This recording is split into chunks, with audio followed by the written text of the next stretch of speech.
Et salut, je vous retrouve aujourd'hui pour la, je crois, dernière vidéo qui concernera les réflexions que je me suis faites lorsque j'ai relu mon premier manuscrit. Donc toutes les erreurs que j'ai décelées.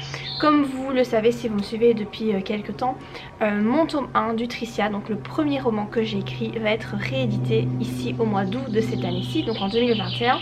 Et donc en vue de cette réédition, j'ai décidé de retravailler complètement ce manuscrit, de le relire entièrement, de le modifier pour faire en sorte qu'il soit plus abouti et plus représentatif de mon style actuel, puisque voilà, ça fait 7 ans que je l'ai écrit et forcément mon style a beaucoup évolué depuis. Et voilà, j'ai constaté pas mal de petites erreurs que j'avais faites, des trucs qui n'allaient pas, qui font en sorte que le manuscrit n'est pas aussi professionnel que je le souhaiterais.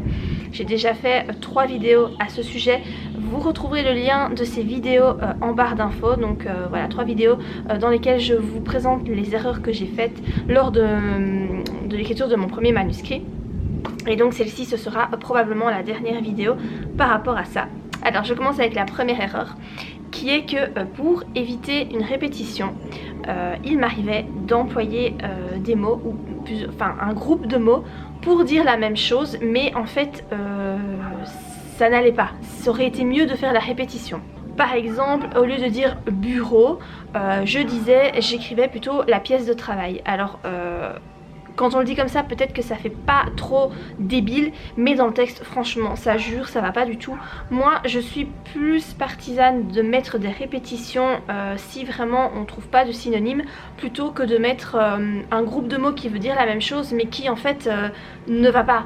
Tu vois, dans ta phrase, on voit clairement que tu as voulu éviter la répétition et que donc tu as mis une association de mots pour dire la même chose, mais en fait, ça cloche dans la phrase. Moi, je trouve pas ça top, donc c'est vrai que moi je préfère faire la répétition quand c'est comme ça plutôt qu'utiliser des mots débiles qui veulent dire la même chose mais qui vont pas trop dans la phrase.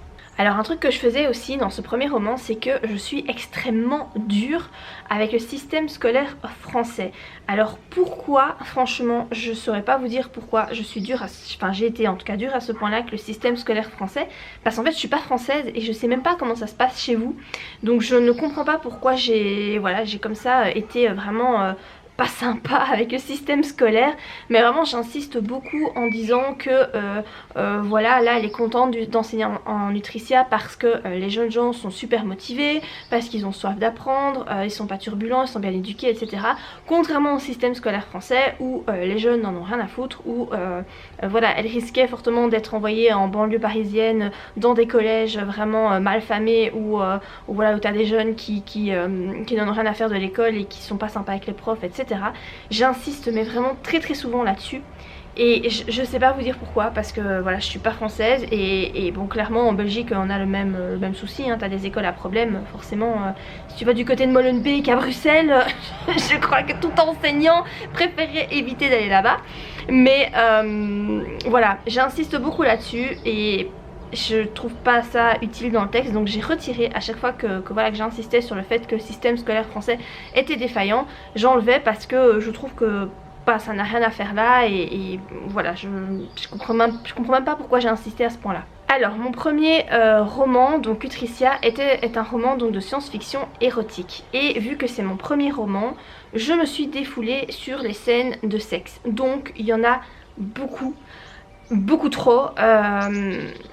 Vraiment, c'est beaucoup trop, énormément, qui en fait n'apportent rien à l'histoire. Toutes les scènes doivent apporter quelque chose à l'histoire, doivent faire avancer l'intrigue ou apporter une information essentielle, ou voilà. Ici les scènes de sexe, clairement elles ne servent à rien du tout. Oui, t'en as qui servent parce qu'il faut genre la première, etc. J'en ai laissé bien entendu dans ma correction, mais il y en a beaucoup que j'ai retiré parce qu'en fait c'est juste du sexe pour du sexe.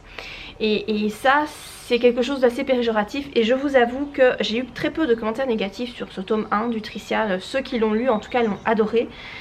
Mais dans le peu de commentaires négatifs que j'ai pu recevoir, il y avait le fait que effectivement il y avait peut-être trop de scènes de sexe qui n'apportaient rien à l'histoire et qui étaient un peu redondantes et un peu fatigantes. Et il y a des gens qui m'ont dit que ils sautaient en fait les scènes de sexe, qui ne les lisaient pas parce que c'était pompant, ça ne servait à rien et c'était trop long. Donc j'en ai retiré énormément. Je vous dis, entre le début, donc entre le roman qui a été publié et le roman là maintenant, il y a 100 pages de moins. 40 000 mots en moins, ce qui est énorme. Donc voilà, et principalement il y a toutes ces scènes de sexe que j'ai retirées. Donc vraiment tenez bien ça à l'esprit quand vous écrivez. Vos scènes doivent servir l'intrigue, elles doivent apporter quelque chose. On est parfois tenté d'écrire des scènes parce qu'on les aime bien, on aime bien les imaginer, mais en fait si elles n'apportent rien à l'histoire, c'est juste saoulant pour le lecteur. Donc voilà, ça n'a pas d'utilité et il faut faire un choix à un moment donné. Je pense qu'à l'époque, voilà, c'était mon premier roman, je lisais beaucoup d'érotisme et j'avais moi aussi envie d'écrire beaucoup de scènes comme ça. Mais limite ça fait roman pornographique et pas roman de science-fiction quoi. Je pense que maintenant mon roman est beaucoup plus représentatif de ce que je voulais. Donc c'est vraiment une histoire d'amour avec des scènes érotiques, donc voilà, c'est agrémenté si on peut dire. Mais le point central reste quand même l'histoire d'amour qui mélange aussi de la science-fiction. Une chose que je faisais aussi beaucoup, c'est que je décrivais toutes les actions. Je me sentais vraiment obligée comme ça de décrire tout pour être sûre que le lecteur s'imagine bien la scène. Genre elle rentre du travail, elle se déshabille, elle va aux toilettes, elle se sert son petit goûter, elle va s'installer au jardin. Voilà, je me sentais obligée de décrire toute la succession de ces scènes en fait, de ce qu'elle faisait, alors qu'en fait on s'en fout complètement. Il faut aller à l'essentiel. Après oui c'est vrai qu'il faut faire des descriptions etc, on est bien d'accord, mais il y a quand même beaucoup de trucs voilà que j'ai supprimé, où genre elle se lève, elle se demande comment elle va s'habiller, elle passe d'abord à la douche, elle se lave les cheveux, elle se coiffe d'une telle façon, elle décide de se maquiller comme ça, elle décide finalement de choisir telle tenue parce que ça la met plus en valeur. On s'en fout quoi, hein. Concrètement, à moins que ce soit un roman voilà, qui est orienté sur la façon dont l'héroïne se perçoit etc. Enfin, mais sinon ça n'apporte rien. Il faut pas décrire comme ça tous les faits et gestes de votre héros, parce que le lecteur peut très bien aussi s'imaginer certaines choses. Voilà, tu dis qu'elle rentre du boulot et puis qu'elle est au jardin en train de siroter j'en sais rien moi, un cocktail.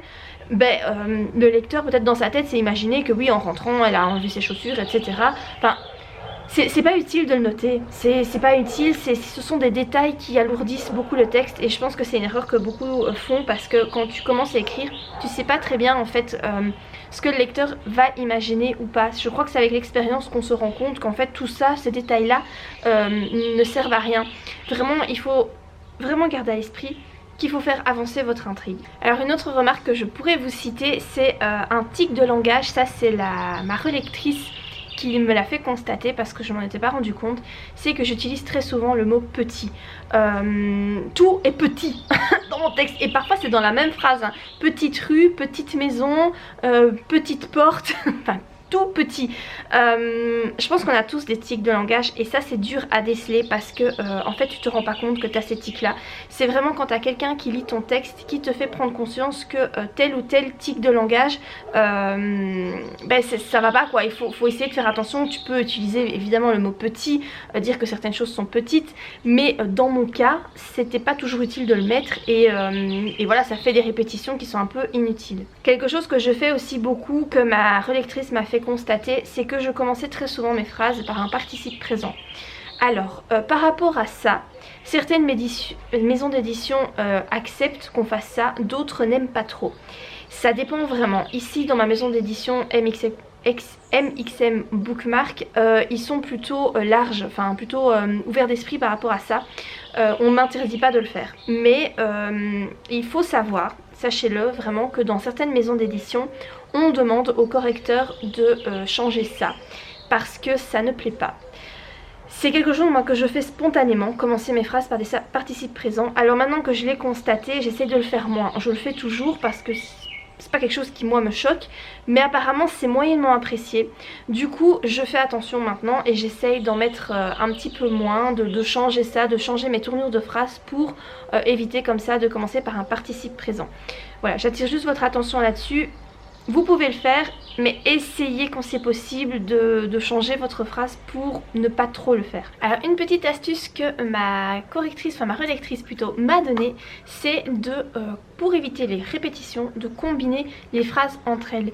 J'ai remarqué que vraiment c'était faisable très souvent, beaucoup plus souvent qu'on ne le pense, et c'est vrai que c'est pas quelque chose auquel on pense, alors qu'en fait si pour éviter une répétition tu combines tes deux phrases où tu as ta répétition et du coup tu l'évites. Essayez de voir si c'est possible quand voilà, vous voyez que vous avez des répétitions, que vous trouvez pas trop de synonymes. Essayez cette petite astuce là, peut-être que ça pourrait fonctionner. Un truc que j'ai fait aussi, bon ça je l'ai pas fait souvent, je crois que je l'ai fait à 2 reprises et je ne me rendais pas forcément compte que ça pouvait pas se faire, c'est mettre 2 phrases d'incise dans la même phrase de dialogue. Donc par exemple, je vous explique dans quel cas je l'ai fait. En fait donc tu as un personnage qui dit quelque chose à quelqu'un. Donc voilà, il dit genre ça va, dit-il à Marie. Voilà. Et je continue cette phrase de dialogue. Par exemple, donc voilà, dans la même phrase de dialogue, il continue en disant qu'est-ce que tu fais, en s'adressant à Julie. Et en fait ça tu peux pas faire. Tu peux pas mettre 2... Donc le fait qu'ils disent qu'il s'adresse à Julie et qu'il s'adresse à Marie, ça tu peux pas faire. Donc voilà, sachez que si vous pensiez que c'était correct de faire ça, et ben ça l'est pas. Et moi je l'ai fait à 2 reprises, je crois que je me rendais pas forcément compte qu'on pouvait pas faire ça. Mais du coup voilà, maintenant je le sais. Donc si jamais, sachez-le, vous ne pouvez pas mettre 2 verbes d'incise dans la même phrase de dialogue. Alors ce que je fais aussi pas mal, je m'en suis rendu compte de moi-même, et la relectrice me l'a dit aussi, c'est que très souvent je commence mes phrases par je sens. Genre mon héroïne sent énormément de choses et bah ça va pas quoi, c'est lourd, on peut pas mettre autant de je sens que, je sens tatatam, je sens tatatam. Il faut essayer de varier, et ça c'est encore une fois un espèce de tic de langage que j'ai, de faire en sorte qu'elle ressente beaucoup de choses et qu'elle exprime de cette façon là. Je sens que tu peux démontrer qu'elle effectivement perçoit les choses d'une autre façon, simplement en montrant si par exemple elle sent que l'autre est fâché, au lieu de dire je sens qu'il est fâché, tu peux très bien montrer en quoi le gars est fâché. Voilà, mais simplement, bon aussi pour mon personnage qui s'appelle Alex, Alex me regarde avec colère. Voilà, bon, comme ça t'évites le je sens et tu démontres que effectivement il est pas content. Et finalement la dernière petite chose que ma relectrice a notée, c'est que ça m'arrive quand même pas mal de mettre dans la narration quelque chose que l'héroïne pense, et de la phrase de dialogue qui suit, elle l'exprime à voix haute en fait à quelqu'un. Donc en fait c'est redondant, cette info tu la reçois 2 fois, tu la reçois d'abord dans sa tête dans la narration, et ensuite elle va le dire à quelqu'un dans le dialogue. C'est pas du tout utile. La partie dans la narration tu peux complètement l'enlever et laisser uniquement la façon dont elle s'exprime dans le dialogue pour dire voilà ce qu'elle pense ou ce qu'elle ressent ou peu importe. En tout cas mettre des infos comme ça 2 fois c'est pas du tout utile, et ça fait des répétitions, c'est redondant, c'est pénible. Il faut faire attention à ça, et moi apparemment c'est quelque chose que je fais quand même de temps en temps et je m'en étais même pas aperçue, donc voilà. Maintenant du coup je vais essayer de faire attention pour mes prochains romans. Encore une fois c'est un truc que la relectrice a noté parce que moi je m'en étais pas du tout aperçue, donc voilà, je vous le signale ici. Faites attention si jamais peut-être que vous faites la même chose. Donc voilà, par rapport à cette dernière vidéo qui concernera les petites réflexions que je me suis faites à la correction de mon tout premier manuscrit, vraiment les erreurs que je faisais au début, et certaines que je fais encore de temps en temps, d'autres que je ne fais plus du tout. Mais voilà, j'espère que cette série de vidéos aura pu vous être utile, vous aura aidé à vous-même ne pas faire ce genre d'erreur, ou à vous corriger si vous constatez que vous les faites. Si vous avez des questions, n'hésitez pas à les laisser en commentaire. Si vous avez des demandes de vidéos par rapport à de l'écriture, etc., n'hésitez pas à laisser tout ça en commentaire aussi. J'espère que cette vidéo vous a plu. Si c'est le cas, n'hésitez pas à la liker. Et moi je vous dis à très bientôt pour de prochaines vidéos. Bye!